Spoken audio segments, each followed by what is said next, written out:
maintenant la fermeture de C8, puisque c'est à la fin de la semaine que votre écran devient d'un noir.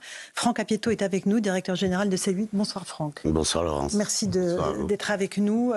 On a démarré il y a quelques années ensemble sur D8, qui était l'ancêtre de C8. En 2012. En 2012, voilà. On a lancé ensemble cette jolie émission qui s'appelait Le Grand 8. Oui. C'est avec beaucoup d'émotions qu'on va vivre cette dernière semaine, avec beaucoup de peine pour vous, à titre personnel, et pour tous les salariés qui vont avoir beaucoup de mal à gérer la suite.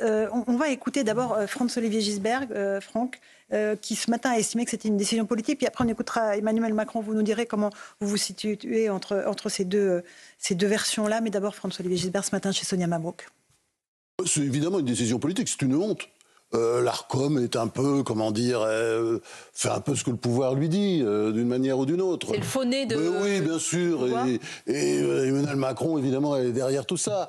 Mais, si vous voulez, moi, je pense que cette affaire est une honte, parce que la liberté d'expression, enfin, dans la presse, pour moi, ça ne se divise pas.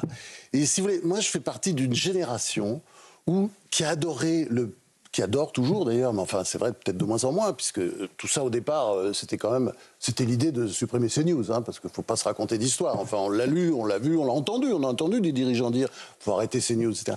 Et si vous voulez, c'est intéressant d'ailleurs, ça venait souvent de la gauche. Et la gauche, elle doit faire attention, parce qu'elle a tout jeté par-dessus bord de ses valeurs. L'identité, le travail qui était quand même célébré par Jaurès. Et puis maintenant aussi, la liberté d'expression. Je pense que c'est quelque chose de fondamental.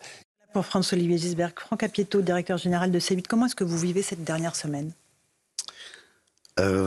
C'est la pire des semaines. Alors c'est vrai que la première décision de non-sélection de C8 en juillet, le 24 juillet 2025, a déjà été un choc pour nous. Ça nous paraissait totalement...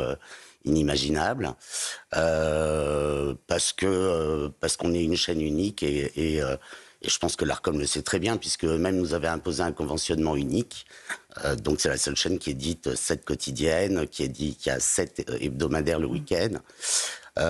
Et surtout la première chaîne de la TNT en termes de puissance, avec plus de 40 millions de gens qui passent tous les mois sur notre antenne, et des émissions qui atteignent des records, y compris l'émission de William, qui est dorénavant numéro 1 de la TNT très souvent. William Lémergie. Voilà, mais la vôtre marchait très bien aussi à l'époque. Enfin, c'est une chaîne qui a toujours démontré une qualité de production et de puissance très forte. Donc cet écran noir, en fait, c'est un cauchemar. C'est un cauchemar total. Et puis, vraiment, je peux vous dire que dans tous les gens qui travaillent avec moi sur cette antenne, ils sont d'abord très attachés à la chaîne. Il y a beaucoup de visages. C'est une chaîne qui est très incarnée. Donc, il y avait des relations entre nous tous qui étaient quasi fusionnelles. C'est un métier de passion, vous le savez. Et il y a une énorme tristesse. Et là, c'est un peu la dernière ligne droite, avec un sentiment de deuil presque. D'injustice, en tout cas. Je pense qu'on va passer une très mauvaise fin de semaine. On va juste regarder un petit extrait de nos amis des Animaux de la 8. C'est Sandrine et Elodie qui ont fait un petit clip pour dire au revoir aux téléspectateurs. Et on va écouter un tout petit extrait, puis je vous passe la parole. Et bien voilà, il est temps de vous dire au revoir. Un au revoir un petit peu spécial, un clap de fin après 20 ans partagés ensemble avec vous, avec ma Sansan, ma sœurette. Et oui, 20 ans d'une amitié sans faille, de rencontres incroyables. Moi, je ne peux pas le faire. C'est chaud. Je pleure parce que...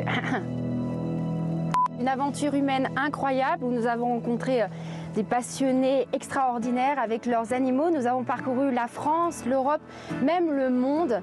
Et tout ça restera gravé à jamais dans nos têtes. Et j'espère dans les vôtres aussi.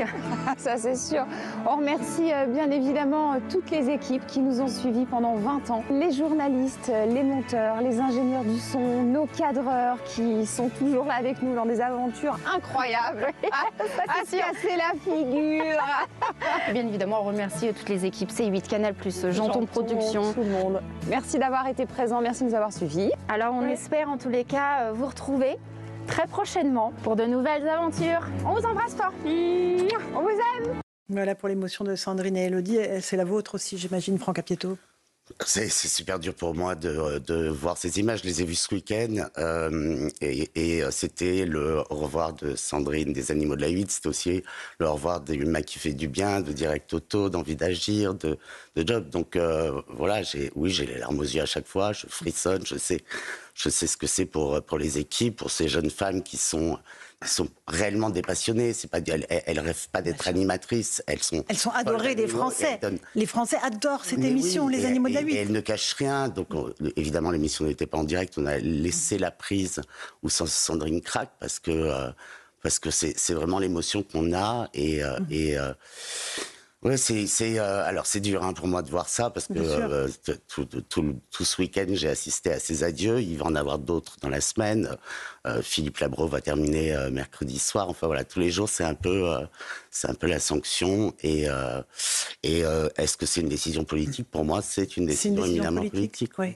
Ouais. Évidemment. Je pense que notre sort était scellé dès le 24, puisque en plus, bon alors après il y a eu c'est Cyril, c'est pas Cyril et ainsi de suite, mais nous on avait proposé dès le départ lors de notre audition auprès de l'Arcom de faire une émission avec un time delay en accord avec Cyril, parce que c'est vrai qu'on aime particulièrement le direct. On pense que c'est la vraie vie, mais la condamnation de notre chaîne, c'est aussi la condamnation du divertissement en direct. Bien sûr.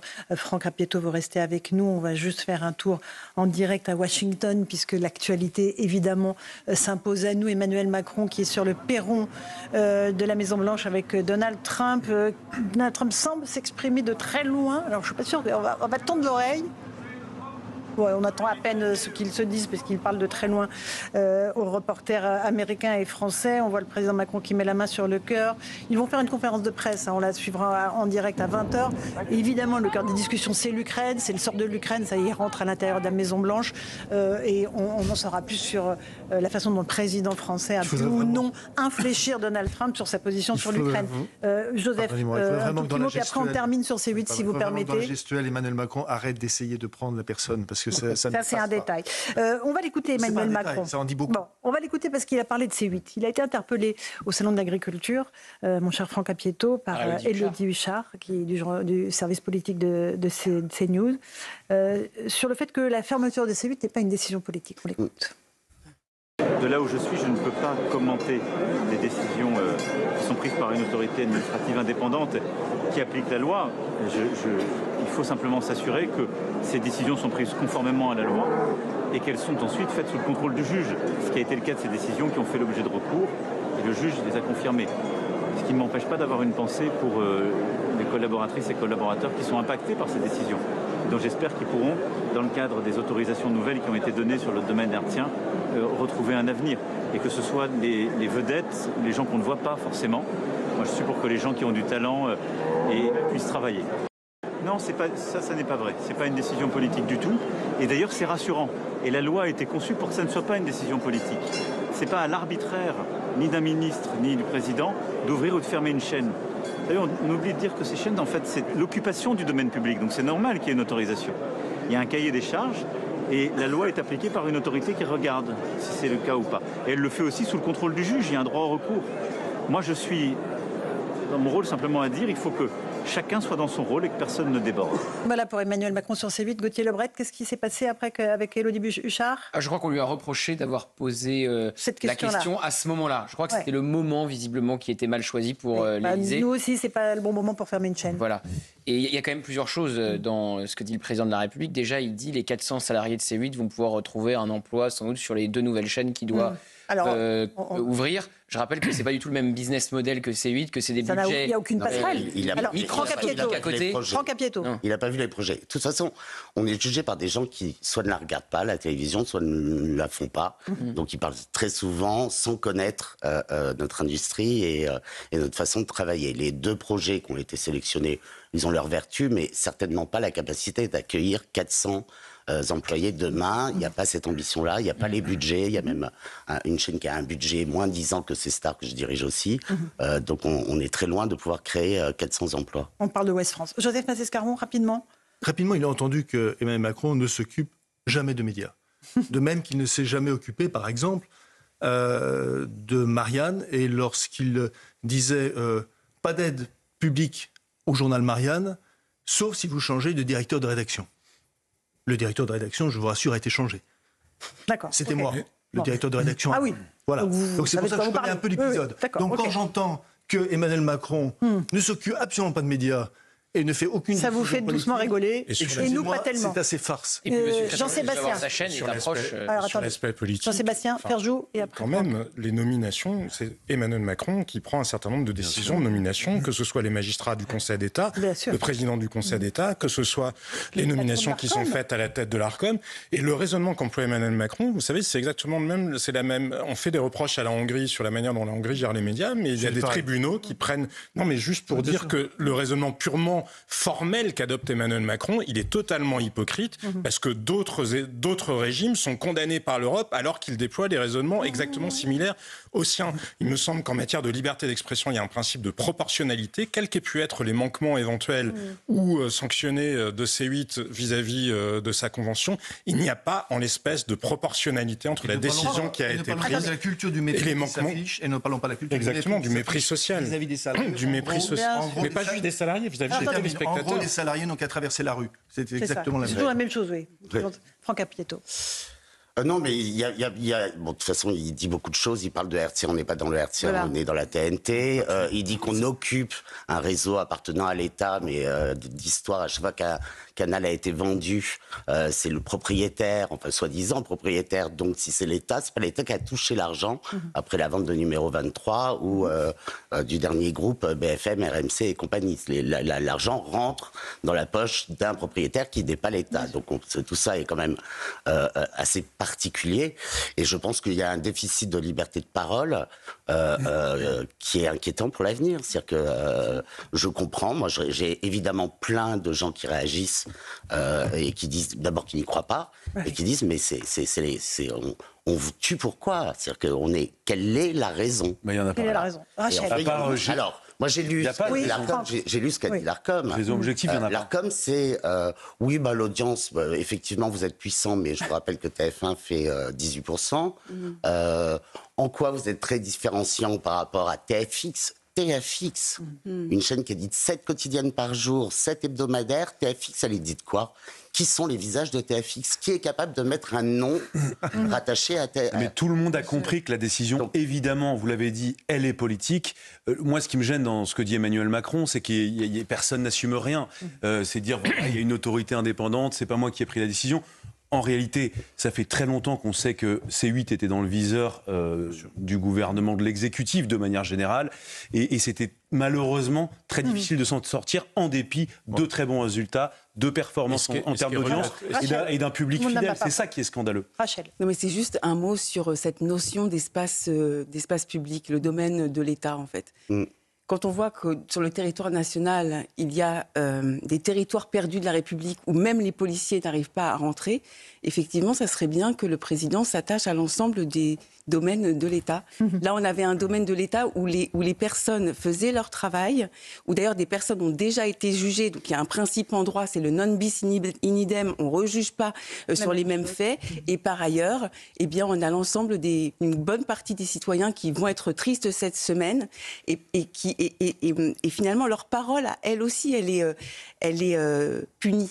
Parce que c'est l'autocensure qui est nourrie par cette décision. Gauthier, un dernier mot. Non, et puis la preuve ultime que c'est une décision politique, à qui le Conseil d'État et l'Arcom ont cédé, si ce n'est à l'extrême gauche, qui a grand concours de pétition, réclamait la fermeture de C8 et réclame toujours celle de CNews. Donc évidemment, et qui était le soir de la pseudo-victoire du nouveau Front Populaire Place de la République en criant Cyril Hanouna dégage. Donc évidemment qu'ils ont cédé à l'extrême gauche, à la France Insoumise et aux écologistes. Franck Apieto, le dernier mot. Bon, ils vont être très déçus parce que Cyril a un talent fou et il rebondira. Évidemment, ne fait pas taire un homme comme ça. Si vous avez un message à passer à tous ceux qui ont fait C8 depuis 2012 et D8, qu'est-ce que ça serait, Franck Apieto? D'abord, un grand merci, évidemment. Ça a été une expérience, et pour tous, hein, parce que c'était la joie d'aller travailler au quotidien, de se retrouver le matin. Alors, c'est vrai que les audiences ont toujours été bonnes, donc ça aide à être de bonne humeur, mais c'était le plaisir au travail, voilà. Et oui, il y a une liberté de parole que je défends aussi dans notre groupe en général, et c'était le cas sur C8. Jamais on ne m'a réprimandé, jamais j'ai eu un coup de téléphone. Voilà, on s'engueulait entre nous, mais un plaisir au travail que je souhaite pour mes collaborateurs qu'ils retrouvent un jour. En tout cas, nous, on a connu ça. Donc, c'est aussi un grand merci. Voilà, un grand merci à notre actionnaire, à Vincent Bolloré, un grand merci à toutes les équipes. Tout le monde était vraiment dans une motivation et un plaisir quotidien tout à fait exceptionnel. Et je sais quand même comment ça se passe ailleurs, vous aussi, d'ailleurs. Nous aussi, bien sûr. Mais merci à vous d'être venu, Franck Apieto, ce soir. C'était un plaisir de vous voir. Et on va suivre, évidemment, ce qui se passe les prochains jours. Et puis après, voilà, la façon dont on pourra aider les salariés à retrouver du travail. Merci beaucoup.